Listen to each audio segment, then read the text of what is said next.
आपका एक बार फिर डिस्कवरी ऑफ स्पिरिचुअल इंडिया के इस कार्यक्रम में मैं स्वागत करता हूं। महाराज श्री भगवान श्री कृष्ण के लीलाओं पर काफ़ी ग्रंथ लिखे गए हैं। भागवत हो, भगवत गीता हो, और भी बहुत सारे ग्रंथ होंगे। तो हमें ये ज्ञात हुआ है कि आपने मधुर विलास की रचना की। तो सबसे पहले प्रश्न यही आता है कि क्या आवश्यकता थी मधुर विलास की रचना करना आज के युग में? प्रश्न आपका अच्छा है, सद्बुद्धि पूर्वक है, विचार पूर्वक है, उसमें धर्म की भावना भी साथ जुड़ी हुई है, आपकी धर्म में भी रुचि है और ये अच्छे माता पिता की अच्छी संतान के लक्षण हैं। मुझे इसमें बड़ी प्रसन्नता हुई। हमारे देश की मातृभाषा रही है संस्कृत। जी महाराज।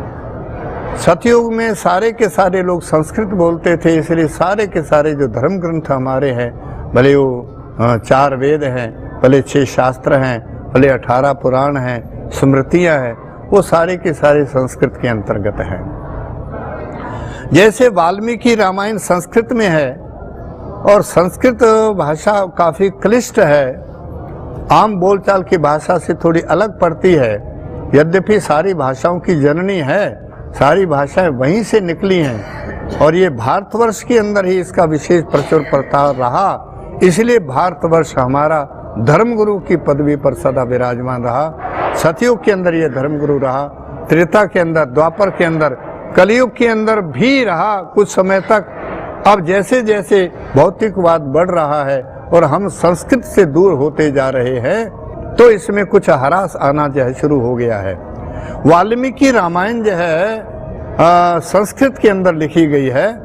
तुलसीदास जी को ठाकुर जी ने प्रेरणा दी, हनुमान जी के माध्यम से प्रेरणा प्राप्त हुई कि संस्कृत भाषा का सब लोग लाभ जो है नहीं उठा पाते, उसमें ठाकुर जी की लीलाएं, जिसका चिंतन करने से जीव का कल्याण होता है, जब उसको समझ ही नहीं पाएगा तो फिर अपना चिंतन कैसे करेगा और कल्याण कैसे करेगा।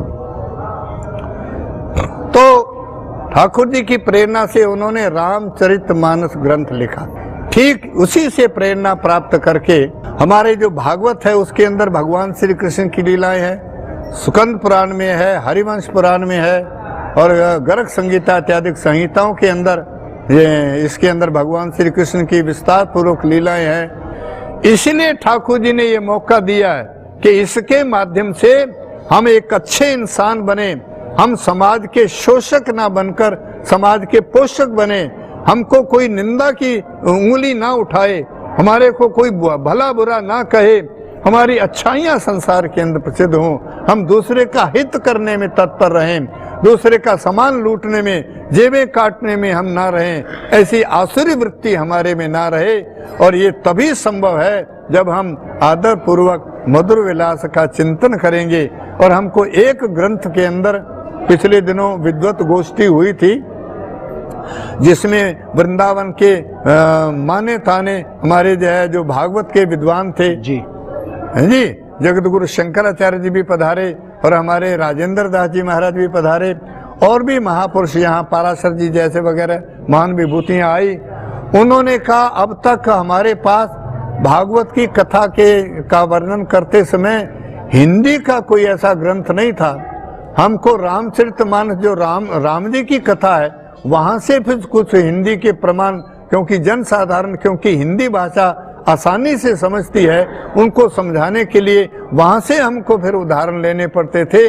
अब हमारे पास एक आधार मिल गया है, एक संबल मिल गया है, जिसके कारण से हम भागवत की कलिष्ट लीलाओं को इस हिंदी के ग्रंथ के माध्यम से उनको बिल्कुल सरल और आसान और रोचक ढंग से जन जन तक पहुंचा सकते हैं। और चीज जन जन तक पहुंचाई जाएगी तब तो उनके काम आएगी, उनका हित करेगी, उनकी विचारधाराओं में परिवर्तन करेगी और उनका अंत समय ठाकुर जी के चरणों में ध्यान करते हुए उनके लोक तक पहुंचा देगी।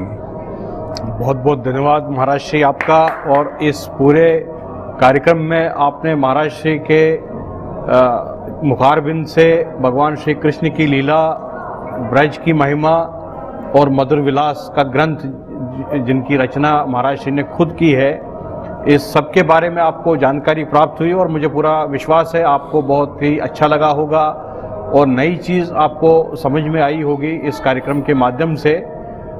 और हमारे साथ में काफ़ी बड़ी संख्या में साधु यहाँ पर बैठे हुए हैं महाराज श्री के आश्रम में, और पंडित भी है जो मधुर विलास का कंटिन्यूस बेस पर इसका संगीतमय रूप से चर्चा कर रहे हैं और इसका वर्णन कर रहे हैं। तो हम इस कार्यक्रम को यहीं पर समाप्त करते हैं और एक इंटरेक्टिव शो, कुछ इनके मन में कुछ जिज्ञासा है संत महात्माओं के, वो महाराज श्री से पूछना चाहते हैं। और इससे पहले मैं महाराज श्री का बहुत बहुत धन्यवाद देना चाहता हूं। उन्होंने बहुत ही बहुमूल्य समय निकाल के, महाराज श्री आपको मेरी तरफ से बहुत बहुत धन्यवाद। रोशनी हम डालेंगे तो अंधेरा दूर भगेगा ही, और ये सद्विचार सदग्रंथों के प्रचार के माध्यम से जन जन तक लोगों को अच्छी बातें पहुंचा रहा है, और ये उनके लिए बहुत ही श्रेष्ठ कार्य है, जो कि समाज के अंदर असज्जनता को सज्जनता के रूप में परिणत करने के रूप में, और चाहे शैतान को इंसान के रूप में, किसी के काम जो आए उसे इंसान कहते हैं, पराया दर्द अपनाए उसे इंसान कहते हैं, अकेले ही जो खा खा कर सदा गुजरान करते हैं, यूं भरने को तो दुनिया में पशु भी पेट भरते हैं, सभी में बांट कर खाए उसे इंसान कहते हैं, किसी के काम जो आए उसे इंसान कहते हैं। तो अच्छे इंसान बनाने के लिए इन्होंने जो मुहिम छेड़ी है वो बहुत सराहनीय है। परमपिता परमात्मा इनके ऊपर अपनी असीम कृपा बरसाए रखें, और हमारे चैनल के हमारे प्रधान हमारे रैना जी और इनके सभी जितने कार्यकर्ता हैं ठाकुर जी के इस कार्य में लगे रहें। परमात्मा इनके ऊपर अपनी करुणा का हाथ रखें, इनके घरों में समृद्धियां हों, इनकी विचारधाराएं बहुत ऊंची हों, तो इसी प्रकार समाज का शुभ लाभ ये करते रहें। बहुत बहुत धन्यवाद महाराज श्री। यदि श्री कृष्ण में बल था तो समुद्र मंथन जिस वक्त हुआ उस विष को क्यों नहीं पी लिया? भोले बाबा को क्यों याद किया गया? प्रश्न बहुत अच्छा है, बहुत बढ़िया पूछा कि जिस समय समुद्र मंथन हुआ उस समय विष निकला मंथन के अंतर्गत पहले, तो भगवान शंकर ने क्यों पिया, भगवान विष्णु ने क्यों नहीं पिया? विष्णु जो हैं वो भी वहीं थे उस समय, और शंकर भगवान भी वहां पहुंचे।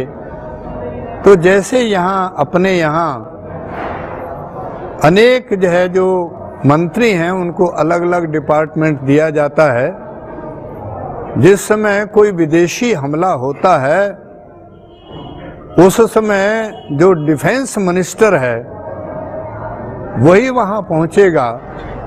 बाकी अन्य अन्य अपने जो सड़क मंत्री है, जो कोयला मंत्री है, जो परिवहन मंत्री है, हम कहें भाई जी अमुक क्यों नहीं पहुंचा, वो क्यों नहीं पहुंचा, तो जिसका जहाँ क्षेत्र होता है वहां उसको ही उस कार्य के लिए प्रेरित किया जाता है।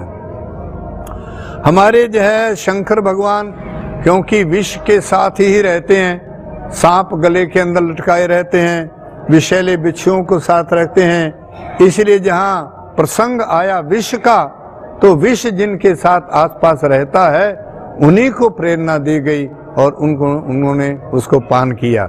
यद्यपि वो शक्ति भी परमात्मा की ही दी हुई है, जैसे हमारे प्रधानमंत्री ही बाकी मिनिस्टरों को शक्ति प्रदान करते हैं, बंटवाते बांटते हैं और उनका अलग अलग डिपार्टमेंट होता है, ऐसे ही एक ही परमात्मा ने भिन्न भिन्न जो महादेव हैं उनको शक्तियां प्रदान की हैं। वो अपनी शक्तियों को उनके माध्यम से वो प्रयोग करते हैं, उन्हीं की शक्तियां होती हैं, उन्हीं के देव होते हैं, इसलिए वो उनसे करवाया।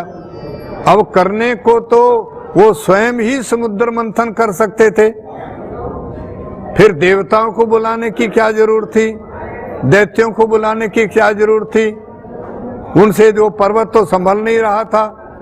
इन्होंने ही एक रूप में उधर होकर, एक रूप में उधर होकर, एक रूप के अंदर ये पर्वत के ऊपर रहे, एक रूप में कछुए के रूप में पर्वत के नीचे रहे। सब कुछ तो वास्तव में उन्होंने ही किया, लेकिन एक निमित्त औरों को बनाकर उनका भी चिंतन करने से जीवों का कल्याण हो, इस तरह से उन्होंने वो ड्यूटियां निभाई। या प्रियतम वास दुखन सो दूर सुखन भरपूर मीत मोहन के मिले गली चरित मधुर विलास भली चरित लखी खिलती प्रीत कली मधुर विलास भली चरित लखी खिलती प्रीत कली गोली में खेलेंगे बाला विलास भली चरित लखी प्रीत भली बाल लीलाएं अतिचारी चोरी माखन बालन यारी शेष सारद कहटहारी करुण मदमार विधाता आरती मधुर विलास भली चरित लखी प्रीत कली कन्हैया चरित परम पावन किशोरी करुणामयी भावन सखीन को लूट गई भावन भगत सुख देख विपद हर ले जनों की हर आशा सबली चरित लखी प्रीत कली आरती मधुर विलास भली चरित लखी खिलती कली पढ़े जो पावन मधुर विलास सुने पूरी होई की आस प्रिया प्रियतम का ही में वास दुखन सो दूर सुखन भरपूर मीत मोहन की मिली गली चरित लखी खिलती प्रीत कली आरती मधुर विलास भली।